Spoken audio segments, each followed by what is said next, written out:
Hello my YouTube family, my name is Mukesh Janwa and you are watching my YouTube channel. Students, हमने previous class में start किया था active voice passive voice और मैंने describe किया था active passive होता क्या है।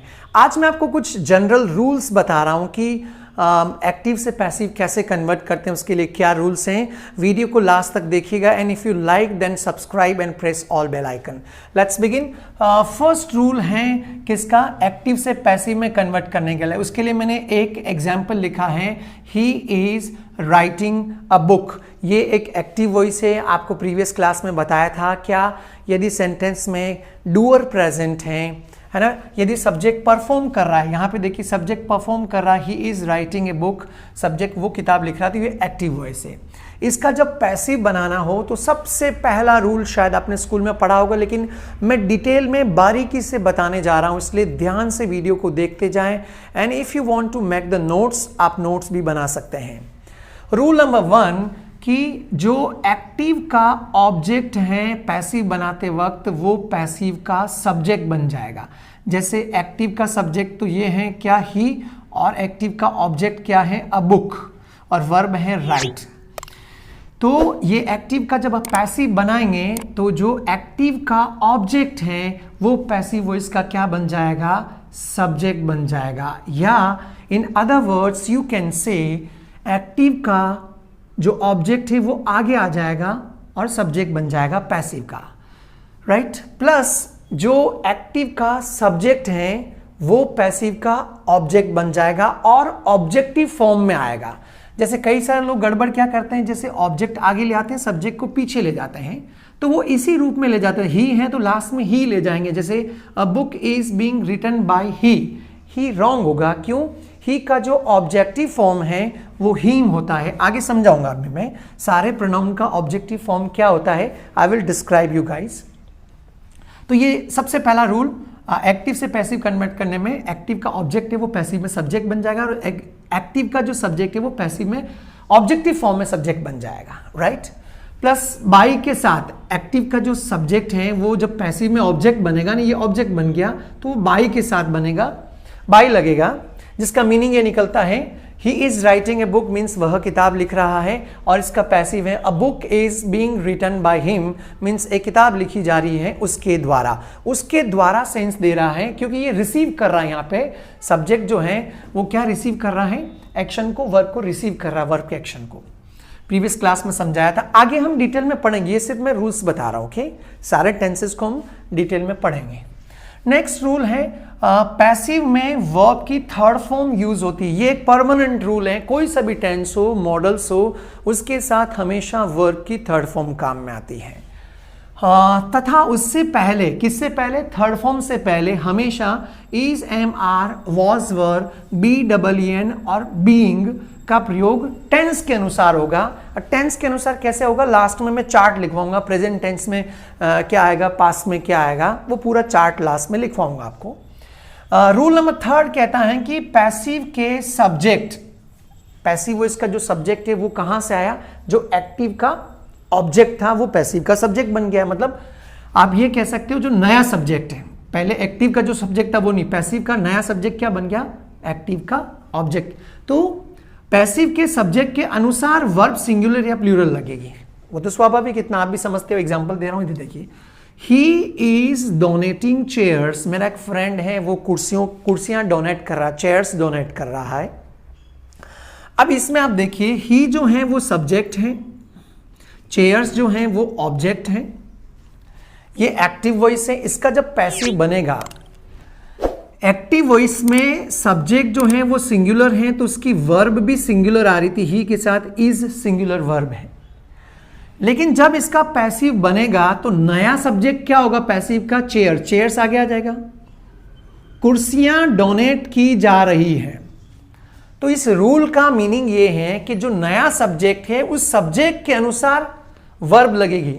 यहां सब्जेक्ट सिंगुलर था तो इज लग रहा था, यहां देखो चेयर से, चेयर नहीं है तो चेयर्स के साथ वर्ब प्लूरल लगेगी, मींस आर लगेगा। कुछ लोग गलती कर देते एग्जाम में कि यहां पे एक्टिव वॉइस में इज लगा हुआ तो पैसिव बनाते वक्त वो चेयर्स के साथ भी इज लगाते थे। ये रूल बहुत ही गहराई से समझना है कि नया जो सब्जेक्ट आया है किसका, पैसिव वॉइस का, जो कि पहले ऑब्जेक्ट था एक्टिव वॉइस का, उस सब्जेक्ट के अनुसार वर्ब लगेगी। सिंगुलर है सब्जेक्ट तो वर्ब सिंगुलर, यदि सब्जेक्ट प्लूरल है तो वर्ब प्लूरल।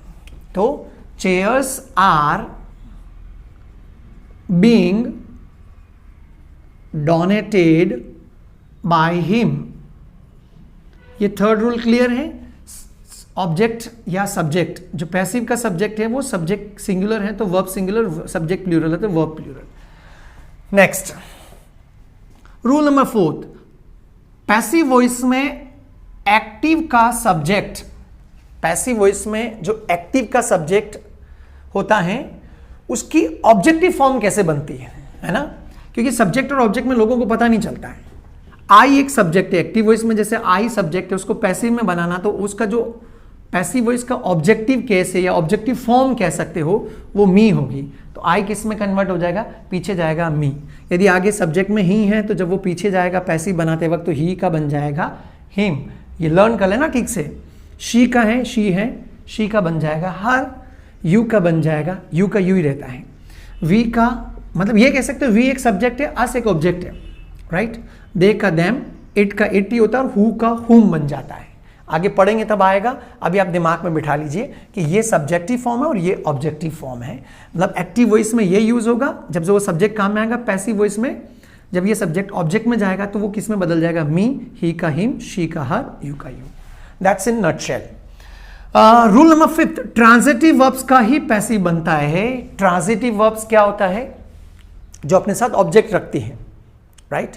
इंट्रांजिटिव वर्ब जिनके साथ ऑब्जेक्ट का उपयोग नहीं होता, या ऐसी वर्ब जो विदाउट ऑब्जेक्ट ही यूज करते हैं, उसको हम इंट्रांजिटिव वर्ब्स कहते हैं। कुछ एक्सेप्शन को छोड़कर, एक्सेप्शन है इसमें भी, इंट्रांजिटिव वर्ब का भी पैसिव बन सकता है, लेकिन उसका उपयोग अलग है, वो मैं एग्जांपल से समझा रहा हूं। लेकिन इंट्रांजिटिव वर्ब जैसे स्टैंड, सिट, लाफ, स्लीप, गो, कम, etc, ये इंट्रांजिटिव वर्ब है क्योंकि इनके साथ ऑब्जेक्ट नहीं आता। आई एम स्टैंडिंग, ये उसके बाद ऑब्जेक्ट क्या है, ही इज सिटिंग ही आएगा। यू आर लाफिंग, तुम हंस रहे हो, तो ऑब्जेक्ट आ ही नहीं रहा इनके से, तो ये इंट्रांजिटिव वर्ब, विदाउट ऑब्जेक्ट जो वर्ब्स होती हैं उन्हें हम इंट्रांजिटिव वर्ब्स कहते हैं। आई एम गोइंग, तो गो के साथ कोई ऑब्जेक्ट नहीं आ रहा, ही इज कमिंग, कोई ऑब्जेक्ट नहीं आ रहा, इनका पैसिव नहीं बनता है। ये एक्टिव वर्ब्स है सिर्फ, ये पैसिव वर्ब्स नहीं है। एक एक्सेप्शन आप समझ लें, यदि इंट्रांजिटिव वर्ब्स के साथ प्रेपोजिशन का यूज होता है, यदि इंट्रांजिटिव वर्ब्स के साथ प्रेपोजिशन का उपयोग होता है तो उसका पैसिव बन सकता है। जैसे ही लाफ्ड, वो कल हंसा, इसका पैसिव नहीं बनेगा, मैंने लिखा नो पैसिव। लेकिन यदि इसके साथ प्रेपोजिशन यूज हुआ कि ही लाफ्ड एट द टीचर, वो टीचर पे हंसा, इसका पैसिव बन सकता है। क्यों? क्योंकि अब ऑब्जेक्ट आ गया है, देखिए, तो इसमें वही ऑब्जेक्ट आगे आ जाएगा, द टीचर को आगे ले आओ, the teacher was laughed, the teacher was laughed at, the teacher was laughed at, ये पूरा laughed at एक साथ आएगा, ये सेकंड फॉर्म थी, मैंने थर्ड फॉर्म में कन्वर्ट कर दिया। the teacher was laughed at by, he का लास्ट में जाएगा तो he का अभी बताया था ऑब्जेक्टिव फॉर्म क्या होता है, him, ये ऐसे बनेगा, the teacher was laughed eight by him. मेरे ख्याल से समझ में आ गया होगा। ट्रांजिटिव वर्ब्स का पैसिव बनता है, इंट्रांजिटिव का ऐसी नॉर्मल सेंटेंस से तो नहीं बनेगा, यदि प्रेपोजिशन यूज करें तो उसकी संभावना है अधिकतर का पैसिव बन जाता है। आगे टेंस में और पढ़ेंगे।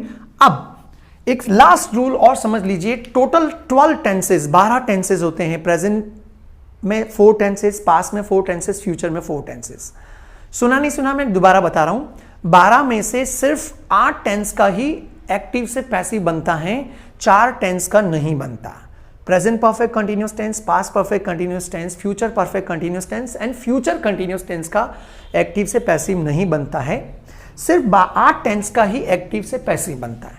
तो वो मैं स्ट्रक्चर बता रहा हूं कि एक्टिव कैसा होगा और पैसिव कैसा होगा, डिटेल में हम बाद में पढ़ेंगे। ये एक ओवरव्यू आपके दिमाग में फिक्स कर रहा हूं।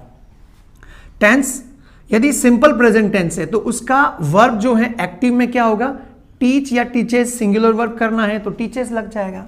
लेकिन यही वर्ब पैसिव वॉइस में चेंज हो जाएगा।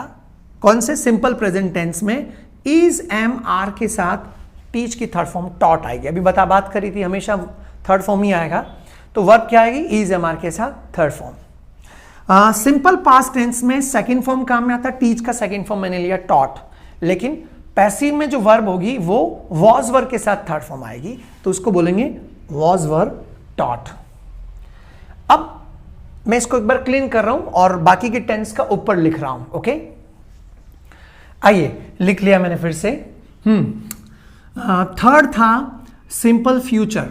सिंपल फ्यूचर में विल शेल के साथ वर्ब की first form will teach, he will teach, और उसका जो वर्ब पैसिव में बनेगा वो विल शेल मॉडल के साथ direct be third form, be के साथ टीच की थर्ड फॉर्म टॉट। ऐसा का ऐसा प्रेजेंट कॉन्टिन्यूस टेंस में इज एम आर के साथ आईएनजी लगता है, he is teaching, they are teaching, और ये एक्टिव वर्ब है। पैसिव में वर्ब क्या होगा, इज एम आर के साथ बीइंग लगेगा क्योंकि काम कंटिन्यूस है और वर्ब की थर्ड फॉर्म पैसिव में लगी रही है, तो is am are being taught. Past continuous tense में वॉज वर्ब के साथ I N G, was verb, he was teaching, they were teaching, और पैसिव वर्ब क्या होगा, वॉज वर्ब के साथ बीइंग लगेगा फिर थर्ड फॉर्म लगेगी, right. Next present perfect tense में हैज हैव के साथ थर्ड फॉर्म यूज करते हैं, he has taught, they have taught.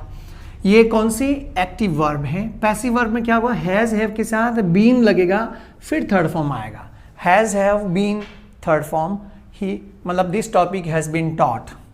Past perfect tense में हैड के साथ वर्ब की थर्ड फॉर्म काम में आएगी, हैड टॉट, और ये कौन सी वर्ब है, एक्टिव वर्ब। पैसिव में क्या होगा, हैड के साथ बीन लगेगा फिर थर्ड फॉर्म आएगा, had been taught, topic had been taught. Last है future perfect tense, will shall के साथ हैव थर्ड फॉर्म यूज करते हैं, ये एक्टिव वर्ब है। पैसिव वर्ब में क्या लगेगा, वही विल शैल हैव के साथ बीन लग जाएगा और फिर वर्ब की थर्ड फॉर्म आ जाएगी, will shall have been taught. तो ये टोटल मैंने आपको बताया है किसके बारे में, general rules to change the voice active और पैसिव। अब टेंस बाय टेंस डिटेल में हम नेक्स्ट लेक्चर से पढ़ेंगे। आप इन सारे रूल्स को लर्न कर लें, ये थोड़ा सा आपको लर्न प्रैक्टिस करने से ही आएगा। यदि आपको समझना है तो इसको हम बी फॉर्म से समझाते हैं। मैंने स्पोकन इंग्लिश के 51 लेक्चर्स बता रखे हैं, उसमें पूरा डिस्क्राइब कर रखा बी थर्ड फॉर्म कैसे पैसिव के अलग अलग टेंस में चेंज होती हैं, तो उसे भी आप देखिए। आज के लिए इतने काफ़ी। यदि आपको अच्छा लगा हो तो लाइक करें, शेयर करें और कमेंट करें। Otherwise keep watching and keep learning with me. Thank you.